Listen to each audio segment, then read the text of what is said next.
I'm Shehzad Haque, and we're here to talk about the second semi-final of the SEA Games football tournament. It's Thailand versus Indonesia. Thailand topped Group B. They've been the outstanding favourites here in this competition, up against Indonesia, who sort of limped over the line and finally got there as runners-up of Group B. More on that in a short while. First, let's introduce our guest, John Wilkinson, former Singapore international.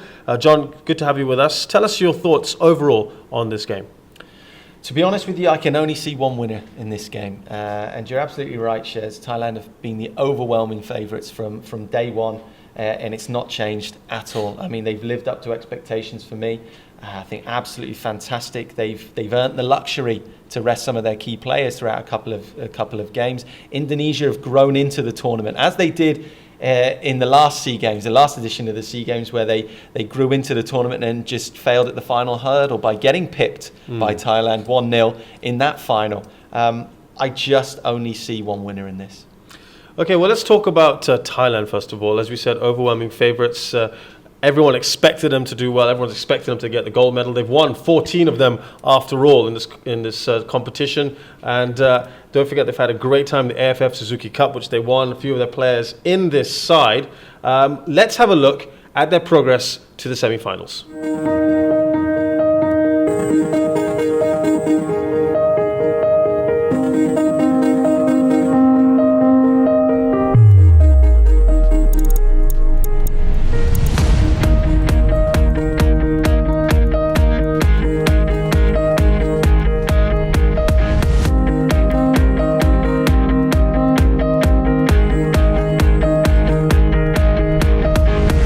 So this is how Group B ended, with Thailand unsurprisingly top of the group. John, they may not have scored the most goals, but you're very, very impressed with their defence as well.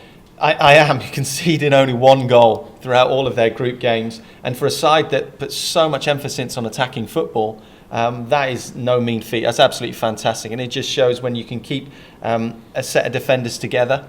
It's the same back four. Their first string is the same back four as the back four that won the AFF Suzuki Cup. So very, very impressed with them defensively. They don't get caught out too easily. And they try to play a high line, Shez, which has worked really well for them so far.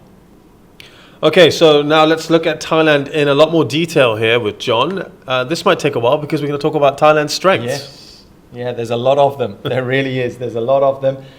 I mean, pure and simple, they've had the same game plan, Thailand, all throughout whatever age group, senior side, under 23s is what we're talking about right now. And their game plan's always been 1 and 2 touch passing football, get the ball into midfield and troubleshoot from there and play with a lot of triangles all over the field and play around opponents. And that's exactly what they're doing. Katisuk, who's the coach of the under 23s, he's had these boys for a long time. Now he's concentrating on the World Cup qualifiers right now, so he's left it up to his right-hand man, Chok Tawi, who a former opponent of mine, played in the S League, and he's a big character, and he's influenced that character onto his side, and they just swagger around the pitch. They're 1 and 2 touch passing play. They're full of pace down the flanks. Their wingers cutting in. Absolute joy to watch. Would you call them the most technically gifted side in Southeast Asia, and maybe in Asia, in the East Asian region as well? That is a fair point, actually. Most certainly the most technically gifted individual players that Southeast Asia have. Even when they go up against teams from West Asia, in the central midfield area, they'll more than boss that midfield.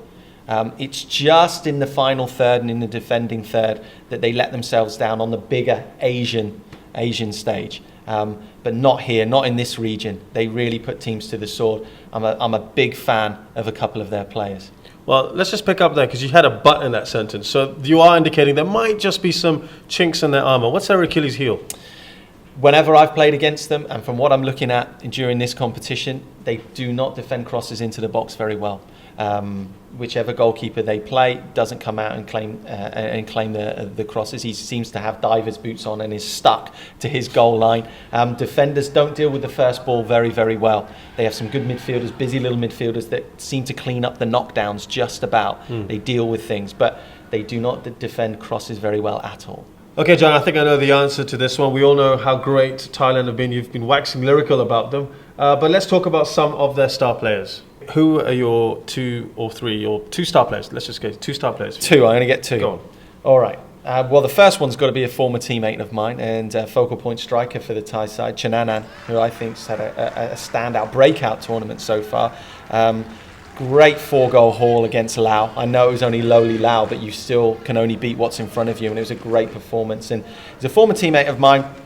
I captained him at Police United, and he was difficult to control. He was difficult to captain, very temperamental, and that's why I was so taken aback with the way he handles himself now. He's really grown into a man, intelligent movement, and finishing, ice-cold finishing against Laos. So he's the first one for me. But playing just off him is the superstar player in this tournament. The only millionaire footballer in this SEA Games is Chanatip Songkrasin, or Messi J as they call him, Little Messi in Thailand. Absolutely fantastic, diminutive little player, flits in between the lines, not quite a midfielder, not quite a striker or forward. He picks the ball up. He has free license to roam all over the field by Chok Tawi. And he's the most technically outstanding player in this tournament. With that left foot, sees a pass early, links up so well with Chananan, and he's had the benefit of having a couple of games rest now. He's played a lot of football. He hasn't played the last couple of games. No, he hasn't. And he's played a lot of football for the Thai full senior side, but also for BC Terror. He's played every minute so far in the league. So he's a little bit run down, but for me, absolutely outstanding. And don't be surprised to see him in the newspapers, wherever you are, with a shirt of a European giant holding up soon, because I think he's going to sign somewhere in Europe, perhaps Switzerland. Right, let's talk about Thailand's opponents then. Indonesia, who have not perhaps been at their best. They certainly started very poorly with a 4-2 defeat against Myanmar. And against a backdrop of a FIFA ban for the country as well. So this is their only form of international football at the moment, and they've extended it by getting into the semi-finals. Let's take a look at how they got into the last four.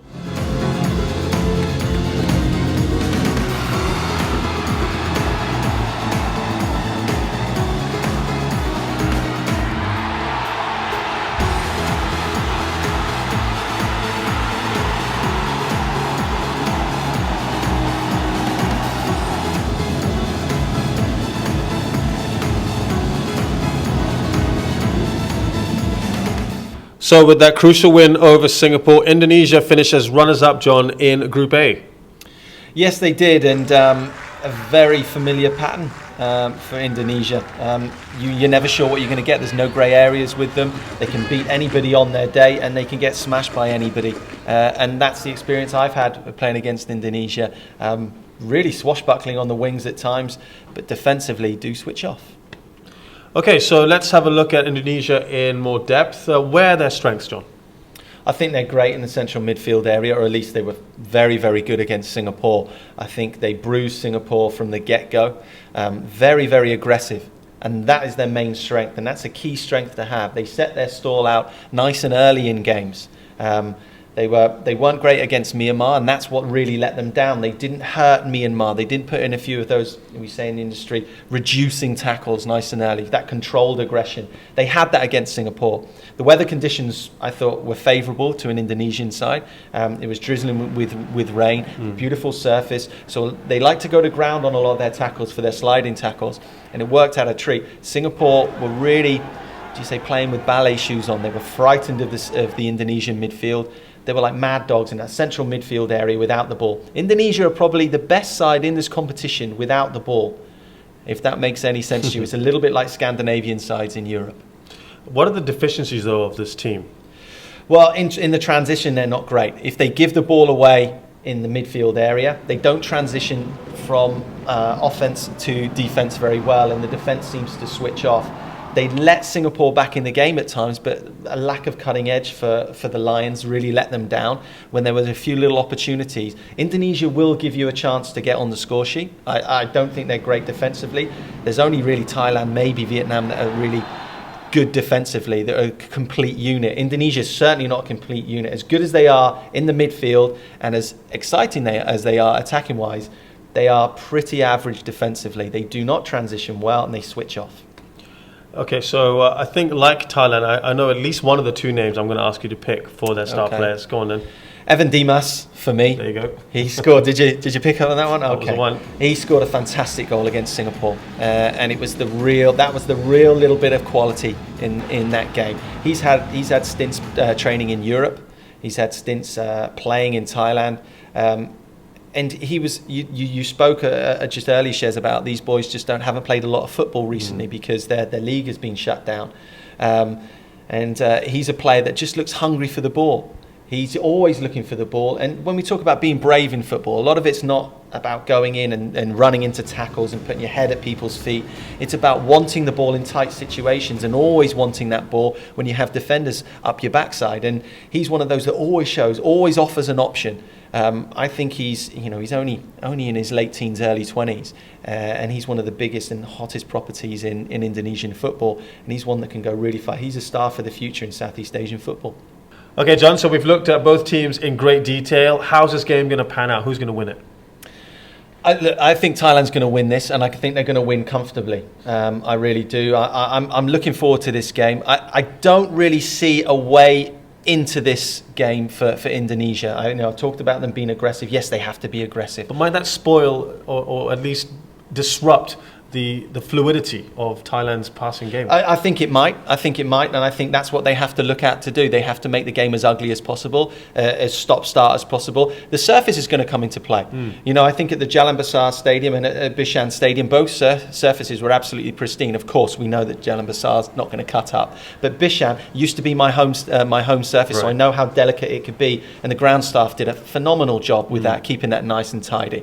And that was a really nice passing surface. So National Stadium, we're never really sure what you can expect at the National Stadium. It's going to cut up a little bit. Might be a few bobbles around. And on a bobbly surface, that just might suit Indonesia with their style of play because they like to get the ball in the flanks where it won't cut up as much. Thailand want that pristine surface, that bowling green surface to play their 1 and 2 touch passing game. They might not be allowed to do that. And that could be the only saving grace for Indonesia. I just see a Thai comfortable win. Okay, John Wilkinson, thanks so much for joining us. We look forward to this game, Thailand versus Indonesia. Let's see what happens in the game.